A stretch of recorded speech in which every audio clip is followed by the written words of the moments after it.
Well, hey there. Welcome to episode 54 of the Health, Life, and More for Women podcast.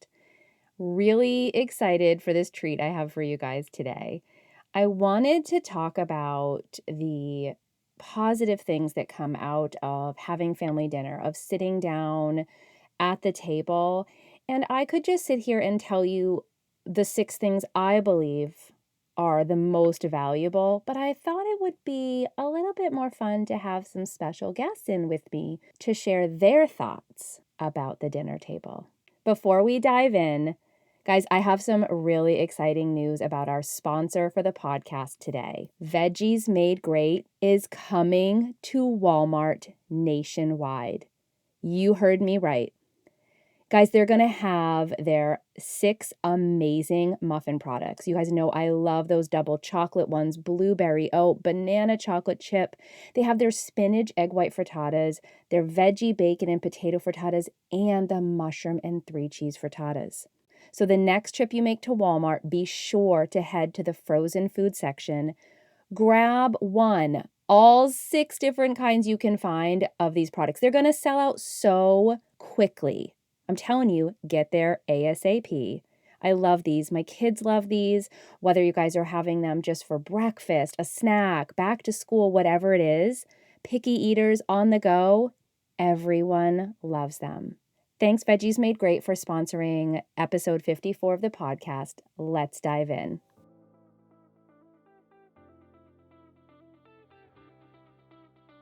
Welcome to the Health, Life, and More for Women podcast with certified life coach, mom of 4, and just all-around lover of all things 80s, your host, Jennifer D'Amato.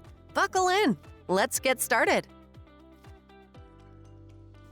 All right, like I said, I wanted to have some special guests with me today. And to start off, I have 2 of my most favorite humans here with me. You want to say hi? Hi. Wow, that was a big hi in everybody's ear. All right, so I have my 11-year-old and my 9-year-old here. And we had this discussion recently about having family dinners, girls, right? And the value of that. So I'm curious if you have something you feel is important to you of having family dinners, why you like them, what the benefit is. So how about the youngest of the crew? Why don't you share what for you is the most important thing or that you get out of having family dinner? I like talking about the past stuff, like all the funny things that have happened in the past. Okay, so things that have already happened, you like reliving them while we sit down at the table? Yeah. Okay, that's a good one. That's a really good one. All right, and then an 11-year-old, almost 12-year-old's perspective on family dinner. What is the greatest piece for you, the thing that holds the most value for having family dinner? I like talking about really funny things that have happened. Like that happened that day? Yeah, or like the other days maybe. Okay, yeah, and if we don't sit down every single night, you might have a few things to bring up. We should probably mention, right, that our family dinners are so loud, but it's not because people are yelling, it's because we're laughing a lot. Would you agree with that? Yes. Yeah, there is a lot of laughing, and we're not like exceptionally funny people, right? Like they're shaking their heads no, especially your mom, right? Like I'm not very funny. But a lot of funny things happen, right? Yeah. Yeah, and it really is fun. I like how you brought that in where whether it happened a long time ago and we talk about things that happened, whether it was years ago, and sometimes we get stumped even trying to remember things from years ago, like old TV shows that you guys remember. Your sisters are always bringing stuff like that up, or it was something that just happened even that day. And we end up cracking up. We're so loud. We're surprised the neighbors can't hear us. Well, the cooler weather is coming and we'll probably have the windows open and they probably will hear us. They'll probably be like, what the heck are they talking about?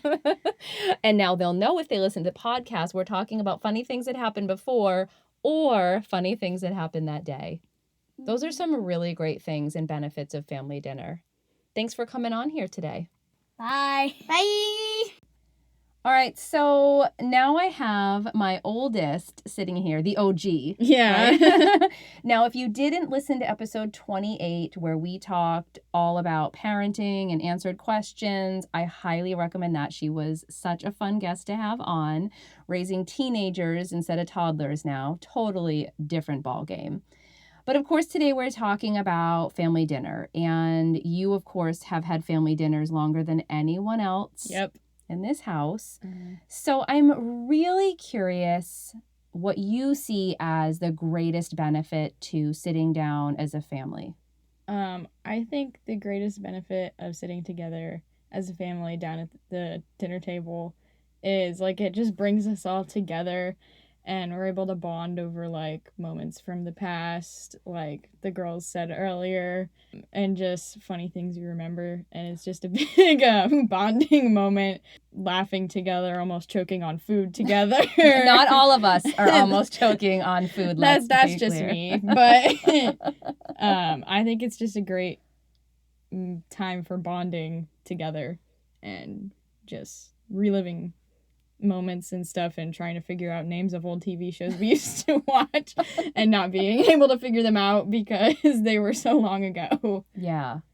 And I should say we have a rule, like there's no cell phones at the table. So we're not even able to look them up at that time. Maybe No. we'll do it later, but we honestly spend the time like racking our brains trying to come up with what PBS kid show or Nick Jr. or Disney Jr. or something. We do talk about that a lot. I love that you brought up bonding, and I don't think it's a coincidence that's what comes to mind for you because, and I think we talked about this on our parenting episode, you know, teenagers spend a lot of time in their room. Yeah. It's just fact. Yeah, and it's nothing where like a parent, we want to be offended, we want to be hurt by that, but it's such a natural thing to happen. But I love that you still come out, you emerge. Yeah. And you still like experience bonding, which again, I think that's why that comes to mind for you because you spend so much time alone by choice. Yeah. You're not in trouble in your room or anything. But that you come out and you can reconnect and bond with all of us. Yeah. And it's hard to bond with a 9-year-old, an 11-year-old gamer. I know that one's hard for you. You know, and it's hard to always feel that connection when 6 people are, you know, in 6 different seasons of life and doing 6 different things. Even if we're in the house all together all the time right now, it doesn't mean you're bonded. Yeah, definitely. Yeah, that was really insightful. Thank you. Thanks for coming on and sharing that. You're welcome. Well, if you know, I have 2 teenagers, and even though I could bring the little ones in together into the podcast studio, I thought it might be best to have the 2 teenagers separate. They get along really well, but I would say they probably spend a lot of time together, and they drive each other a little bonkers. Is that true? Okay. So our second born, the second teenager in our house, almost 14 years old. That's crazy. Yes. That is crazy. That's crazy for me. You're excited, but Yes. All right. So as we're talking about lessons learned from the dinner table, and what would you say stands out to you the most? What do you find of value in sitting down for dinner at the table? Talking. Just talking? Any talking? Yes. All talking. I mean, you're all talking at the same time sometimes, Yes. which makes your dad go And bonkers. no phones, so we're not distracted. Yeah. No distractions, for sure. I love that. And just talking. Is there anything specific about just talking that you like or that you find value in? Well, we don't talk all the time, so. I think that's such a good point. You're so quiet that we don't talk all the time. And it's so funny because I think people have a big misconception about homeschoolers too, right? That, you know, we're all sitting around talking and holding hands and singing Kumbaya all the time. But that's not true. You know, you kind of have your study space, you know, the oldest has her study space, the younger two have their study space. You know, your dad's in the office, I'm in the bedroom working. Like, we're all really in our own separate places. Mm-hmm. So it's not like we're hanging out talking all day. No. And it's not like when you guys were younger where the four of you actually sat and even had breakfast and or lunch together as well. Right? I mean, you don't even do that anymore. Yeah, That's nowadays we're just on our phones. That's true. And you're allowed to be, you know, after school or during your lunch break. But that's our only time to come together and like sit and talk all together, the six of us. Mm-hmm. Yeah. Awesome. All right. I know you don't have much to say. No. Except for at the dinner table, which usually lands us laughing and somebody choking on food. Mostly cat. Yes. Thanks for coming on the podcast. You're welcome. All right, last but definitely not least, and probably my favorite guest of all time, is my sweet hubby of 19 years, David. You're here to talk about the value of family dinners. Thanks for coming on again. Thanks for having me again. I should note that episodes 23 and 24 were awesome. We sat down for 2 episodes talking all things marriage and parenting. So if you guys haven't listened to that yet, I highly encourage to head over there after this episode. But today we're talking about lessons learned from having family dinners, and all the girls have come on. And I know you actually haven't even heard what they've said yet. So I'm really curious as to what you believe is one of the most valuable things to having family dinner. Okay. Well, thought about this a little bit, and what came to mind is gaining perspective of what your family members are doing each day and the things that they're going through and processing. It's a chance to come together to share a meal, of course, but also to just communicate with each other and check in and see how everyone is doing. I usually like to ask, what happened during the day, especially if I was at the office and not around like I have been for the last 5 months. Yeah, it's been kind of weird because you are here all the time and you're more in the know, but definitely when life was normal and you were at the office and you didn't hear and see everything, it really did give you a chance to kind of connect with the entirety of the day. Yes, for sure, especially because I was usually leaving the house at 5 a.m. in the morning and not returning until sometime after 5 p.m. So I missed a lot. But I really just like to kind of get a feel for how everybody's doing, what they were doing throughout the day, if there was any stories that they wanted to share with me, any funny jokes. Always with the or not jokes. so funny jokes, but just an opportunity to kind of touch base with each of the family members, to enjoy, everybody coming together and the laughter that just erupts from, everybody being together and sharing funny stories about the day.